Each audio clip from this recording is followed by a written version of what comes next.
Bonjour à toutes et à tous et bienvenue dans Cinefiles pour une nouvelle vidéo, une nouvelle critique de Requiem pour un massacre, un film sorti en 1985 de L.M. Klimov. C'est une adaptation du récit Katyn de 1971 et du livre Je suis un village en feu de 1977 de Ales Adamovich, qui est aussi le co-scénariste du film. C'est un film avec Alexei Kravchenko et Olga Mironova. C'est un film qui a eu un grand succès en Russie, je devrais dire plutôt au box-office soviétique de façon plus générale, avec 29,8 millions de spectateurs. C'est un film qui fut primé, qui a eu plutôt de bonnes critiques dans le monde entier. Il dure 2h20 et qu'est-ce qui se passe pendant ces 2h20 ? Eh bien, nous sommes en 1943 en République socialiste soviétique de Biélorussie. Et le film nous raconte l'errance d'un enfant biélorusse, Fiora, qui devient le témoin des massacres perpétrés pendant la guerre par les nazis sur les civils. Je pense que je ne suis pas totalement arrivé à m'approcher comme je le voulais du film quand j'ai écrit ces lignes, mais c'est important d'en parler, c'est important de mettre en valeur des films de patrimoine d'autres pays. J'avais envie de faire ce film depuis un moment, et le film L'Ascension, que Poufy m'avait proposé à l'issue de sa victoire lors d'un quiz, m'a donné l'impulsion de m'y confronter à nouveau. Ce qui est clair avec Requiem pour un massacre, c'est qu'il frappe l'esprit.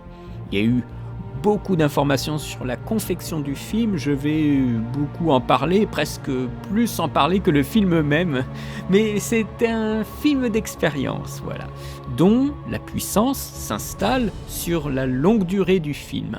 Comme pour le film L'Ascension, je ne vais pas vous faire un cours d'histoire, ce n'est pas le but ici. Ce n'est ni mon boulot, ni mon envie. Et c'est d'ailleurs ce qui m'a été reproché dans certaines vidéos. Mais bon, il y aura toujours des mécontents. C'est une affaire de choix édito. Au final, on fait de son mieux pour le degré de compromis qu'on a donné à la chaîne. En parlant de chaîne, curieusement, eh bien, figurez-vous que ce film est disponible pour toutes et tous sur la chaîne YouTube de Mosfilm, qui est la production du film. Donc vous tapez le titre anglais Come and See sur YouTube et vous le devrez le trouver en intégralité sur YouTube, sur la chaîne Mosfilm. Donc vous aurez du russe sous-titré en anglais. Donc ça c'est une chance, donc ne loupez pas cette occasion de voir le film. Pour Klimov, ce film s'inscrit dans une suite d'événements, de chutes en quelque sorte de morale, puisque un de ses films précédents, Rasputin, l'agonie, était un échec. Je ne l'ai pas encore vu, mais je suis sûr qu'il est exceptionnel. Et il y a eu une entrée de dépression nerveuse pour le réalisateur suite à des complications avec encore ce fameux comité. Je vous renvoie à la vidéo de l'Ascension pour comprendre ce que c'est que ces comités terribles. Et en 1979, eh bien, sa femme meurt dans un accident de voiture. Et un an plus tard, Piotr Macherov meurt également dans un accident de voiture. Donc il n'était pas... notre Klimov, il n'était pas très frais. Et donc il écrit avec son co-scénariste ce film-là avec un titre de départ qui est « Tuer Hitler », qui est bien plus profond que tuer littéralement Hitler comme dans le film de Fritz Lang Manhunt. C'est tuer le principe diabolique qui est en nous-mêmes. Le film a changé de nom en cours de route. Le titre russe actuel se traduit littéralement « Viens et vois ». C'est une phrase tirée d'un des versets du livre de l'Apocalypse. Et comme L'Ascension, le film de sa femme, Chapitko, eh bien, ce n'est pas un film de guerre, mais plutôt, on pourrait dire, un drame de guerre. C'est un film anti-guerre, c'est un témoignage que laisse l'auteur du roman, et Klimov narre une partie de l'histoire du front russe par la perception d'une personne qui fait la guerre, mais finalement qui s'amuse avec la notion de guerre au départ et qui va vraiment se rendre compte de ce qui se passe plus tard. Donc c'est un film plutôt de témoignage, un témoignage subjectif, une vue subjective du personnage, donc de l'enfant, mais aussi une vue subjective de la part de Klimov. Dans une interview avec Antoine Debec, Eugénie Svonkin, que j'avais déjà évoqué cette interview dans la vidéo sur l'Ascension, eh bien elle dit ceci. C'est une génération donc celle de Larissa, parce que c'était une interview dédiée à Larissa Shepitko, c'est une génération au sein de laquelle la plupart des gens n'ont pas fait la guerre. German, Shepitko, Tarkovsky s'inventent une expérience et racontent quelque chose qui est à la fois présent dans la société soviétique, parce que beaucoup de gens ont vécu la guerre et s'en souviennent, et en même temps, ce n'est pas une expérience personnelle. C'est justement ce qui était intéressant avec le retour de Macherov quand il a vu le film la première fois lors du comité qui était destiné à savoir si ce film allait être censuré ou non, donc le film de Larissa. Mais elle rajoute: Klimov, lui, en l'occurrence, se souvient très bien de la guerre et a des souvenirs effroyables qu'il raconte dans certains récits qui ont inspiré Requiem pour un massacre. Klimov a vu, enfant, des atrocités, le bombardement de Stalingrad, l'évacuation de la Volga. Comme pour sa femme, il y a eu un besoin de réaliser un film sur cette époque, sur cette période de l'histoire. On est loin des films de guerre épiques qu'ont pu faire les Russes, comme la bataille de Moscou en 1985, la même année il me semble, de Yuri Yozerov. C'est un film de guerre de plus de 5 heures, avec des batailles et tout ça. Là, on n'est pas du tout dans le même registre. On est beaucoup plus sur un registre de peur. Une peur qui se déploie aussi, évidemment, avec la guerre froide. La peur de la Troisième Guerre mondiale. Une peur qui était représentée dans plusieurs films dans les années 80. Je vous rappelle, j'en avais déjà parlé sur Discord et dans mes FAQ, de The Day After, qui est un film américain qui, je crois, fait le pendant à Threads, qui est un film anglais, et ces films-là traitent en fait de la peur du nucléaire. Il est clair que quand on voit L'Ascension, Stalker ou encore Requiem pour un massacre, il y a aussi une peur de guerre. Cette peur, elle n'apparaît pas immédiatement. On commence avec une scène de plage. On sent que cette plage a vécu la guerre. Mais cette guerre ici est vécue par le regard des enfants, comme un jeu. Et bien sûr, en commençant avec le jeu et s'amuser avec un fusil qu'on a trouvé, eh bien, un contraste avec la suite va se déployer. Le réalisateur ne va pas laisser cette scène sans la marque du passé, notamment la parole d'une vieille personne, mais aussi la fatalité, avec l'avion qui va venir un peu narguer notre héros pendant toute la durée du film. L'avion est là pour rappeler que où que nous soyons, eh bien, on est toujours menacé, puisque l'avion est bien sûr au-dessus de tout. Nous commençons donc dans cette campagne pauvre de Biélorussie, où les villages sont ravagés. Et c'est une histoire de va-et-vient. On va dans un village, on y repart, on y revient, c'est l'histoire d'un voyage. Nous allons parcourir la campagne biélorusse, un peu un rapport en quelque sorte de tableaux, de petites scénettes, de parcours, un peu comme Apocalypse Now, dans un sens oui. Il n'y a pas de véritable intrigue, on suit les déambulations de personnages. C'est plus une découverte de tableaux, de scènes importantes, de rencontres. Ça donne un film, décousu. C'est une... quand j'entends décousu, il ne s'agit pas d'un film où il manque quelque chose, mais si nous attendons dans un déroulé une certaine logique des événements, ce n'est pas vraiment le cas. Ce qui est par contre assez fidèle, c'est l'enlisement psychologique et physique du personnage principal. Mais il n'y a pas un déroulé ficelé d'événements.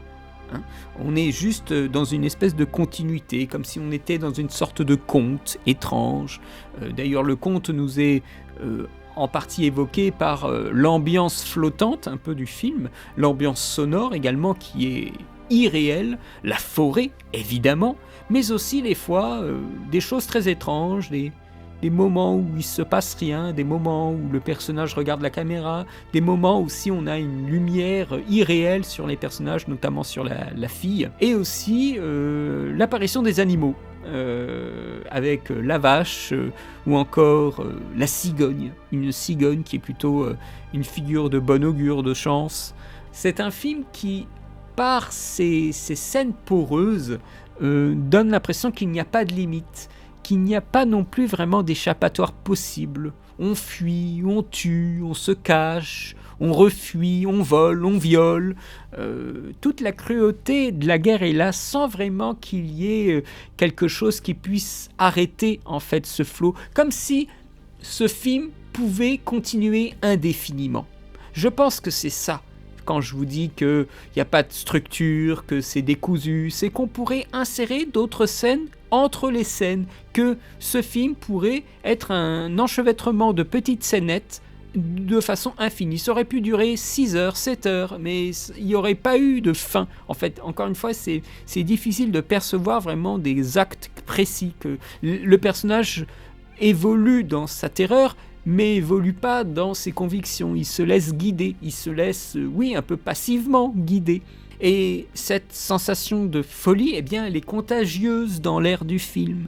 C'est quelque chose qui ne fonctionne pas du tout comme dans des films américains où on voit les choses commencer à changer, les personnages prennent des décisions, et là, non, là, il est complètement guidé par d'autres choses, il est poussé pratiquement vers la folie. Après, la question de l'exagération des scènes, vous savez, bon, ça reste pour certains films de propagande, en, comment dire, mêlant l'idée de sauvagerie de la part des nazis comme une propagande. C'est pas facile de démêler la réalité de l'exagération des scènes. Mais bon, quand on voit, vous savez, des morceaux de chair, des violences, des destructions, eh bien, c'est quand même un peu une forme de réalité, parce que quand on a eu les récents et actuels conflits que nous avons en télévision ou sur les réseaux sociaux, j'ai envie de dire que maintenant c'est même pire. Donc, pour moi, ce n'est pas quelque chose qui va forcément provoquer le dégoût. C'est plus ce qu'on a aujourd'hui, une confirmation de ce qui est en fiction. Je ne pense pas que ce genre de film maintenant puisse provoquer le dégoût, vous savez, comme le processus de Orange Mécanique. Hein. En fait, le film fait presque l'effet inverse de la méthode de Orange Mécanique. Le visionnage est dur, mais plus on avance, plus on en casse facilement, alors on doit augmenter la dose. Et c'est là où les scènes s'enchaînent de plus en plus atroces. Hein, et finalement... malheureusement aujourd'hui, on peut avoir la distance intellectuelle parce que la violence s'est banalisée. Or, ce n'est pas parce qu'elle s'est banalisée qu'on va prendre un plaisir devant un film pareil. Il y a beaucoup de cruauté, il y a un côté presque absurde tellement ça va trop loin. Et on est plus là dans une sorte de rapport de fascination de jusqu'où on peut aller. C'est même plus... il y a quelque chose qui te fait sortir un peu de toi et qui te... rend presque insensible. Cette séquence de fin où l'enfant tire sur le portrait d'Hitler, on a presque l'impression que tuer ne sert à rien, revenir dans le passé ne sert à rien, que les choses sont là, elles sont comme elles sont et qu'il faut avancer. Et c'est d'ailleurs ce que fait le dernier plan du film. Hein. Ils avancent dans la forêt, on ne sait pas où, mais ils avancent. Est-ce que cette fin nous libère forcément ? Non, c'est plus une sorte de fantasme, je pense, avec la musique qui est rajoutée. Il y a quelque chose d'un peu éthéré là-dedans. Mais encore une fois, sur cette notion de plaisir et de dégoût, je pense qu'il y a des choses... Alors bien sûr, ça dépend. Là, je me permets de parler de désir et de dégoût, mais là, ça dépendra vraiment beaucoup, je pense, de l'expérience à l'image des gens quand ils regardent le film. Qu'est-ce qu'ils ont vu avant ? Quelle éducation ils ont pour après avoir du plaisir ou du dégoût ? Parce qu'on peut avoir du plaisir sur la violence et la cruauté sur autrui. Hein. Le film n'est qu'un miroir déformant de la réalité. Et en réalité, nous savons très bien qu'il y a des gens qui prennent du plaisir sur le malheur des autres. Hein. Ça, c'est pas... il suffit de voir certaines fictions qui sont populaires, où on aime bien voir des crétins. Hein. Donc la cruauté, le plaisir de la cruauté n'est pas incompatible avec l'humain. Ça c'est clair. Et le dégoût... au vu des violences que nous voyons sur internet, au vu de récentes images qu'on a pu voir là du bombardement, honnêtement, ce qu'on voit dans le film, c'est pas effroyable. C'est effroyable parce qu'il y a une espèce de mise en scène où tout converge pour montrer une image horrible, là où ce que nous avons en actualité, c'est une captation brute. Ça dépendra de l'expérience de la personne, de la résistance de la personne. Pour faire ce film, il a décidé de ne pas avoir beaucoup d'acteurs professionnels. La plupart ne sont pas professionnels, il y a très peu d'acteurs qui avaient déjà une expérience avant. Fiora est joué par un adolescent de 15 ans, capable de jouer différents états émotionnels alors qu'il n'est pas encore formé, donc il y a eu un apprentissage psychologique, il y a un peu du chaos dans la tête de l'enfant. Fiora rejoindra un détachement de partisans contre la volonté de sa mère et il quitte finalement le régiment à un moment dans le film. Il est dans un état d'indécision totale. Je vous parlais justement de chaos. C'est très très très impressionnant. Moi je suis assez ébahi par les regards que le réalisateur a pu atteindre chez lui. Après, je pense qu'il faut aussi un petit peu se calmer. Ne considérons pas les troubles mentaux pour une performance d'acteur. Il s'agit ici aussi d'avoir une corporalité et d'amener en fait différents états psychologiques pour pouvoir créer un ensemble cohérent. Donc c'est aussi de la méthode. Et c'est en grande part grâce au réalisateur qui a su mettre en condition. Ce n'est pas tout d'un coup l'enfant qui a pu performer comme ça. Le réalisateur a beaucoup encadré l'acteur.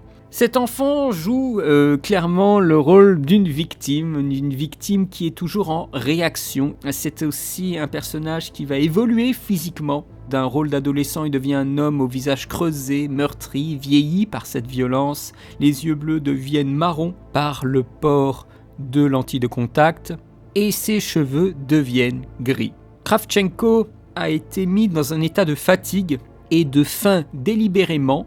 Mais après, il y a eu aussi un encadrement de l'acteur pour éviter que l'acteur, qui est vraiment jeune, ne tourne mal à la fin du tournage. Eh bien, ils ont fait appel à un hypnotiseur avec des espèces d'entraînements autogènes de Schulz pour l'adolescent. Donc, c'est une espèce de modification de la conscience par la concentration pour protéger son esprit, car le rôle lui demande d'avoir une mentalité qu'il ne peut pas avoir ou qu'il ne peut pas encore avoir, parce que l'enfant est à un âge où il y a de fortes émotions qui peuvent arriver et on ne les connaît pas encore vraiment, ces fortes émotions. Donc il faut les créer, la haine, l'amour, c'est pas évident. Donc il faut protéger aussi l'enfant de ce genre de stress pour pas qu'il soit perdu quand le film sera terminé. Kravchenko a refusé d'être hypnotisé à ce que j'ai lu. Il finit par vivre ces scènes choquantes pour de vrai. Il y a eu après une sorte de collection de figures, de visages qui sont filmés toujours dans cette valeur de gros plan pour montrer les souffrances et les émotions frontalement. L'enfant nous regarde directement et demande de confirmer ce qui le regarde. Littéralement donc, viens et regarde-moi comme un si, littéralement. En cela, il est vraiment un témoin du pire de l'humanité, témoin du sort des autres, mais il n'est pas témoin comme ça tout seul, il est constamment sorti de l'action ou de l'état d'action pour devenir témoin, pour lui laisser voir l'action constamment. Et ça permet de créer une différence entre le début, où il actionne, il joue, littéralement, donc il y a une sorte d'innocence, mais alors on n'est pas du tout sur la candeur de Christian Bale dans l'Empire du Soleil de 87, là on n'est absolument pas dans ça. Il joue sur la plage, donc il actionne sur la plage, insouciant, et on prévient tout de suite, c'est les premiers mots, on le prévient tout de suite de ne pas creuser. Parce que déterrer l'arme, c'est déterrer le péché originel. Et il y a une menace sonore dès le début. On voit l'avion dès le début. Et puis il arrive au camp et il est encore dans cet état d'innocence, alors qu'il s'engage dans la guerre. Il est habillé en costume du dimanche, pas du tout prévu pour la guerre. Il n'a aucune autorité quand il laisse passer les gens sans qu'il donne le mot de passe. Il est complètement perdu. Et bien sûr, sa frustration est grandissante. Il essaye de se connecter aux autres, notamment Glasha. Donc cette fille qu'il rencontre, on a ce pleur du garçon qui se mêle aux pleurs de la fille pour essayer presque de se synchroniser émotionnellement, mais elle s'amuse de lui, elle le renvoie à sa condition d'enfant, à son innocence. La fille dit littéralement qu'il est sourd et aveugle. Il ne sait pas ce qu'est réellement la guerre, comme il ne sait pas ce qu'est réellement la vie. Il est trop jeune, qu'il va l'apprendre à ses dépens. On le fait culpabiliser, on lui reproche d'avoir déterré des armes, d'avoir enclenché les événements. Sa faute de déterrer le fusil le rend coupable d'être témoin. Et même la vengeance, au final, à la fin, n'apporte pas la satisfaction recherchée. Il tire sur son portrait, mais un portrait qui est dans l'eau, donc il tire aussi sur son reflet. Pourtant, Fiora a un poids sur la conscience pour avoir abandonné les villageois de son village, hein, et il remonte jusqu'aux racines du mal et essaye de tuer le monstre. Mais il tue le monstre, bien sûr, il se tue lui-même, donc il tue le monstre qui est en nous. Alors que dans le film, les nazis sont montrés vraiment comme des démons, des fois complètement anonymes, donc ils sont présentés à distance. Hein. On voit des tirs comme ça dans un pré, mais on voit pas la source du tout du tir. On voit un avion qui est une espèce de figure lointaine mais menaçante. On a aussi la figure d'Hitler en épouvantail. Donc c'est amusant de voir que la figure d'Hitler, on la recompose via de la terre, des os, de la paille, des choses comme ça, des vieux costumes. Et à la fin, c'est l'histoire d'Hitler qu'on décompose. Donc j'ai l'impression que la représentation caricaturale d'Hitler en épouvantail, on l'accepte et on la façonne, donc on façonne une caricature, mais que la véritable histoire d'Hitler, on la refuse, elle nous bloque, et quand on voit Fiora remonter les événements, il y a quelque chose de l'ordre du détricotage, c'est-à-dire une figure cliché, c'est-à-dire une figure à abattre, hein. Tuer Hitler, le premier titre du film, ne devient plus si évident que ça, quand on commence à détricoter, à redécomposer la figure d'Hitler. Là, on l'a recomposée pour se moquer d'elle, pour servir d'appât, pour servir de punching ball finalement. Donc c'est deux notions qui sont dans le film, hein, visuellement. On compose la tête d'Hitler en mettant les moustaches et tout ça, et on décompose via ce montage de fin dans Requiem pour un massacre. Je pense qu'il y a quelque chose de cet ordre-là. Il veut montrer que les choses ne sont pas aussi évidentes que cela. Le tournage devait commencer en 1977. L'équipe, c'était OK. Les lieux de tournage, OK. Le soutien financier, OK. Les acteurs, OK. Il avait le soutien de Piotr Macherov, dont on avait parlé dans la critique de l'Ascension, qui l'aida beaucoup sur le récit. Mais Macherov tomba malade et Klimov rencontre une résistance de la part des fonctionnaires du Goskino, qui est le comité d'état du cinéma. Pour le directeur Dan Orlov, le scénario ne traite pas d'exploit. Mais on a la brutalité d'Hitler, mais on a aussi celle des partisans, qui sont sales, qui sont misérables. Et pendant des années, le film ne pouvait pas commencer à être tourné à cause du comité d'état de la cinématographie qui jugeait le scénario trop réaliste. Et avec la mort de sa femme, Klimov choisit plutôt de terminer le film, donc le film de son épouse, Farewell, qui sort en 1983. Et en 1984, enfin, il peut commencer à tourner et c'est juste le changement de nom à faire. Donc Kill Hitler devient Come and See. Voilà. Ce n'est qu'en 1984 donc que le tournage commence vraiment. Donc il faut refaire le cast parce que depuis 1977, il y a eu des changements. Kravchenko accompagnait un ami qui voulait participer et finalement, après des tests supplémentaires, c'est lui qui a eu le rôle pour cet enfant. Le tournage, pour faciliter justement cette avancée psychologique du personnage, le tournage, pour avancer plus facilement, ce parcours difficile psychologique du personnage, le tournage se fait dans l'ordre chronologique, sur 9 mois. Et pendant tout le tournage, je le redis, Klimov a été très professionnel dans son encadrement du jeune acteur. Il y a eu aussi un vrai sentiment de terreur pendant le tournage, où on dépassait plus ou moins le cadre légal. Ah là là, c'est russe. Non mais c'est assez fascinant. Bon, au-delà de fausses rumeurs, il y a eu quand même des rafales de mitraillettes en l'air, des mauvaises traductions aux figurants, l'amplification des chansons de guerre sur le tournage, et aussi des vraies munitions utilisées, des vrais obus, pour un désir d'authenticité. C'est-à-dire qu'à un moment, il y a une vache, elle meurt, mais elle meurt à cause de balles. Hein. C'est pas une maquette de vache, hein. C'est une vraie vache qui est morte. Hein.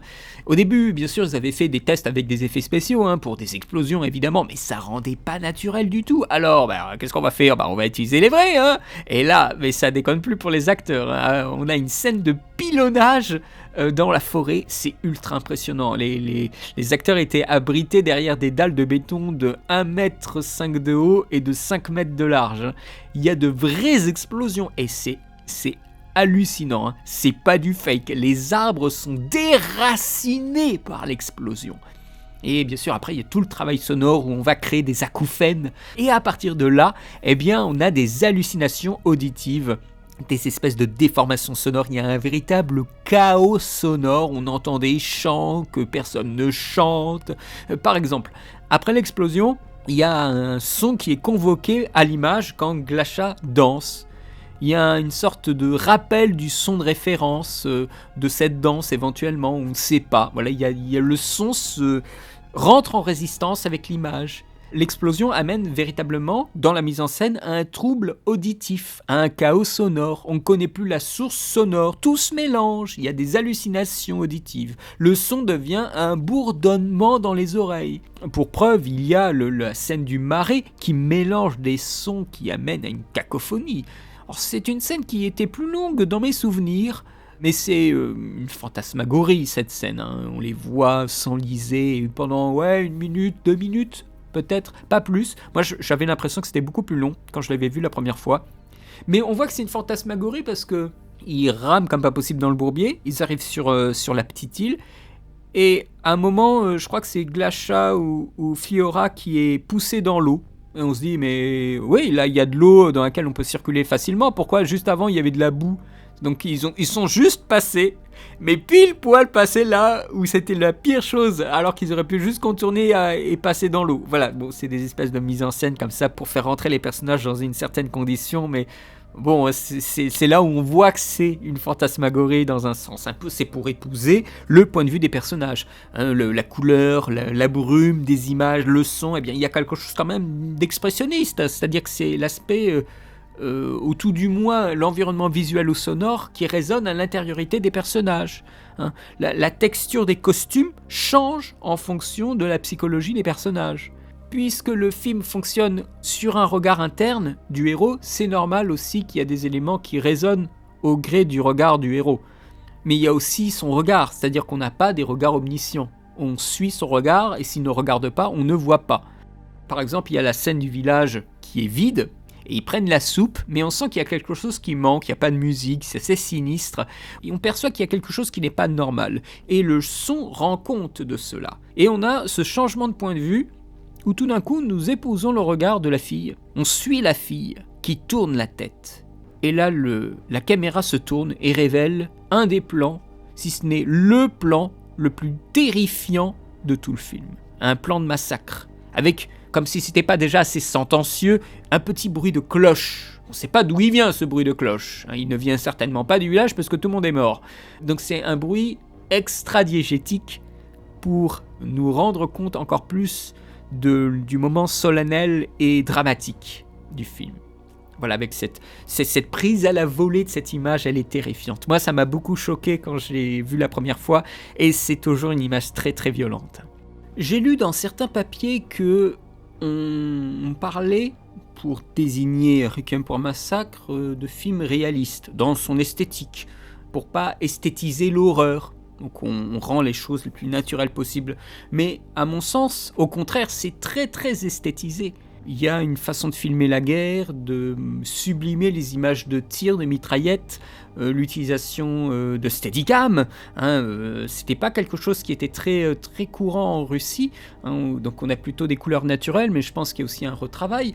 L'utilisation de brume pour rendre les environnements de moins en moins incarnés. Il y a aussi des points communs avec l'ascension, le regard caméra, pour percevoir presque au-delà de l'objectif, voire derrière la caméra, l'utilisation de ces gros plans évidemment, pour créer l'empathie, ou l'entêtement à montrer des visages. Je trouve là que c'est complètement aberrant de parler de film réaliste, parce que c'est anti-réaliste de faire planter un acteur comme ça devant la caméra et qui regarde directement l'objectif. C'est ne pas lâcher le spectateur, tant qu'il n'est pas rallié à la cause du film presque. Et à la fin, carrément, on tire sur le spectateur. On veut qu'il se rallie à la cause, on veut qu'il se rallie à l'identification, aux considérations politiques du film.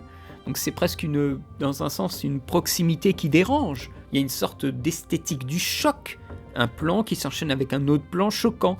On enchaîne un plan d'un enfant plein d'admiration pour le soldat, parce qu'il veut partir à la guerre, et un plan de la mère qui pleure. Et c'est déchirant, parce que la mère, elle veut pas que son enfant il parte, parce qu'il n'est pas prêt. Voilà, ça c'est un plan, c'est une succession de plans qui est déchirant. On joue aussi sur une sorte de saturation du malheur dans le scénario. La joie d'avoir tout d'un coup une vache, un animal qu'on peut traire pour boire du lait, est instantanément refusée au protagoniste. En plus, évidemment, d'une marge de manœuvre avec la différence culturelle pour interpréter les choix de cadrage, de musique, d'élan scénaristique, de dialogue. Moi, je ne suis pas russe, donc il y a des choses qui vont m'échapper. L'utilisation de la cigogne, peut-être dans un premier temps. Bien, ça paraît un peu étrange. Et la musique aussi. La musique, tout d'un coup, elle devient même plus une musique. On a des notes de musique très longues qui ne finissent jamais. Et le film se termine sur un morceau de bravoure qui est la scène de l'église qui dure quasiment 20 minutes à partir du moment où on est conduit dans le bâtiment. On fait signer des papiers à ces gens avant de les tuer, c'est aberrant. Et on a un tournage avec des flammes, et quand ça commence, c'est difficile d'arrêter et de contrôler les flammes, et c'est par Tarkovsky qui me dira le contraire, hein, pour ceux qui savent. Il y a eu un plan de destruction qui dure, c'est un environnement qui est apocalyptique, les longueurs des séquences rendent ces mêmes séquences pénibles. Il y a un travail de son dans cette séquence de 20 minutes qui est incroyable. Il y a une combinaison de sons qui forment une symphonie du cauchemar, entre les bruits de l'incendie, les cris des gens du village, les rires des nazis, les aboiements du chien, les ordres, les chansons allemandes, les bruits des véhicules. C'est d'une saturation, et puis à un moment, tu sais pas pourquoi, ça devient complètement instable, et tu as des moments de yodel avec du lance-flamme. Ça ressemble à rien, c'est une chimère audio.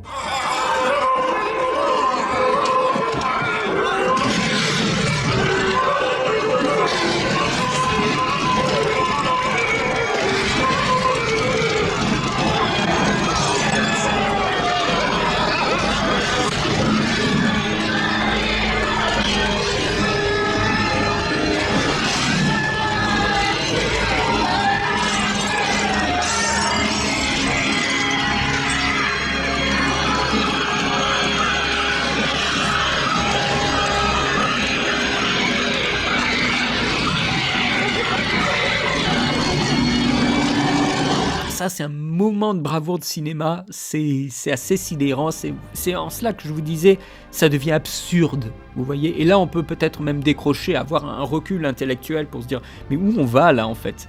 C'est comme le dernier montage, à la fin on a une espèce de travail de montage en chronologie inversée, je vous parlais du passé il y a peu de temps, eh bien ça mêle des images d'actualité sur des événements clés de la formation, du développement et des conséquences bien de la montée d'Hitler, du national-socialisme allemand. On a les camps de concentration, on a le début de la Deuxième Guerre mondiale, on a la montée du pouvoir par les nazis, on a le putsch et les émeutes de la République de Weimar, on a la Première Guerre mondiale, et ainsi de suite, voilà. Avec des musiques, je crois qu'à un moment on a même du Wagner, et on a Filiora qui tire comme ça tout le temps, qui remonte le temps au fur et à mesure de ses tirs. Pour arriver à un point précis, on voit apparaître à l'écran le portrait d'Hitler en bas âge avec sa mère. Et Fliora n'a pas la force de l'abattre. Il tire sur le portrait d'Hitler tant qu'il est adulte, tant qu'il le voit adulte, mais ne se résout pas à tirer sur le portrait d'Hitler enfant, parce qu'il ne voit plus la figure du mal d'Hitler. Et là, il fait preuve d'humanisme. Mais est-ce que c'est pour autant un signe de victoire ou de défaite ? Là, rien n'est moins sûr, hein. La musique, à la fin de Mozart, nous retire un peu du désespoir, et en même temps, on sait très bien que c'est une illusion, rien ne change. Il y a quelque chose dans la fin de ce film de doux amer, étonnamment. C'est un film qui eut un impact culturel. Par exemple, les effets de bourdonnement de l'oreille suite à un obus a été repris dans Il faut sauver le soldat Ryan. Ce fut un film qui fut projeté par Spielberg à son équipe pour la réalisation de Il faut sauver le soldat Ryan et la liste de Schindler. L'accueil critique fut très positif. Il y a eu énormément d'éloges. Certains critiques tissent des liens entre ce film et la propagande, en faisant trop. Pas par l'héroïsme russe, mais en montrant les nazis comme des monstres. Vous savez, à un moment, il y a un personnage qui dit « Vous n'avez pas le droit d'exister !» Voilà, ça c'est très caricatural, quoi. Il y a eu aussi un lien qui aurait pu être dommageable, je ne sais pas s'ils l'ont relevé à la censure, un panoramique de l'armée allemande qui se termine sur un plan fixe des Allemands qui prennent un peu la pause avec le village qui brûle derrière.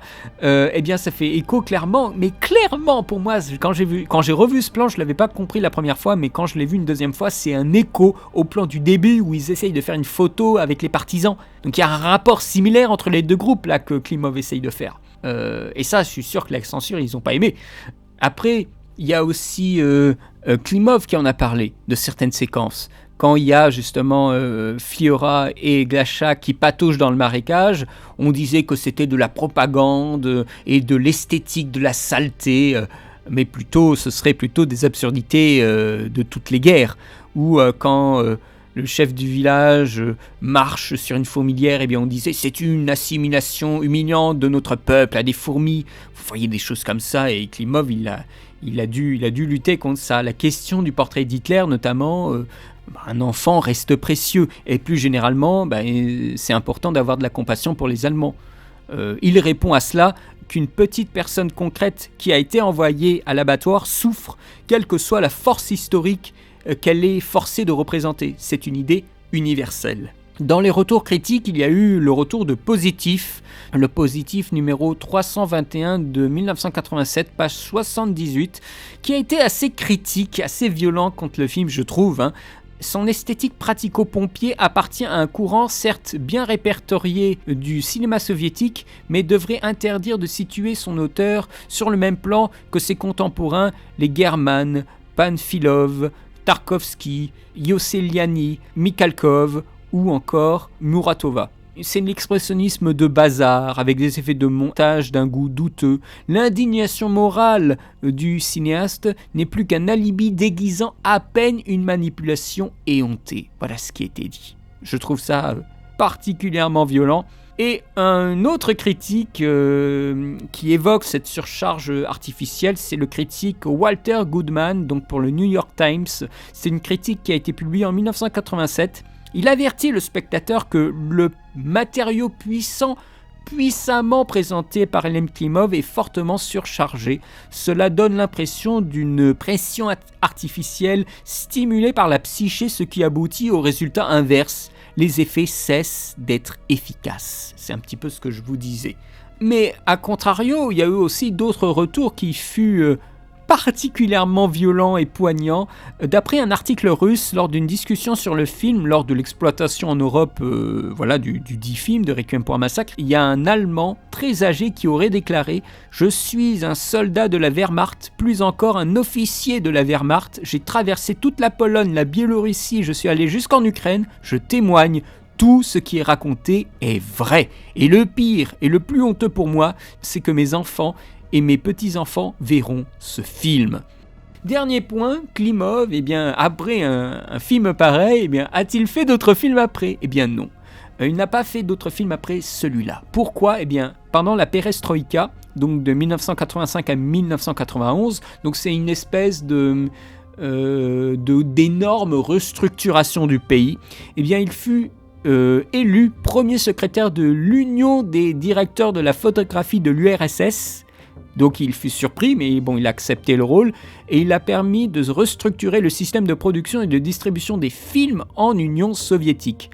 Donc il a mis un pied dans les organismes qui lui ont causé beaucoup de mal, mais c'est peut-être bien aussi de faire évoluer la machine du cinéma à l'intérieur plutôt que de faire des films. Donc il a choisi en fait d'accepter ce rôle-là, et cette activité a mis un frein à ses projets créatifs, évidemment. Requiem pour un massacre, j'ai l'impression qu'il y a encore des choses qui m'échappent un petit peu. Ce film est, je dirais, plus qu'un travail de mémoire, et je pense qu'avoir des choses qui m'échappent encore dans le film me plaît encore plus que d'avoir résolu toute l'affaire. Ce film-là, je lui mets, je sais pas. Non, je lui mets un 16,5 sur 20. Il y a vraiment un truc fascinant dans le film. Et vous n'avez aucune excuse pour ne pas le voir parce qu'il est disponible sur YouTube. Voilà. Ça peut pas être plus une autoroute pour vous que ça. Après, bien sûr, le sujet, c'est quelque chose d'autre. J'espère, pendant cette critique, j'aurai suscité un intérêt pour que vous le revoyiez, pour que vous puissiez vous y intéresser vous aussi.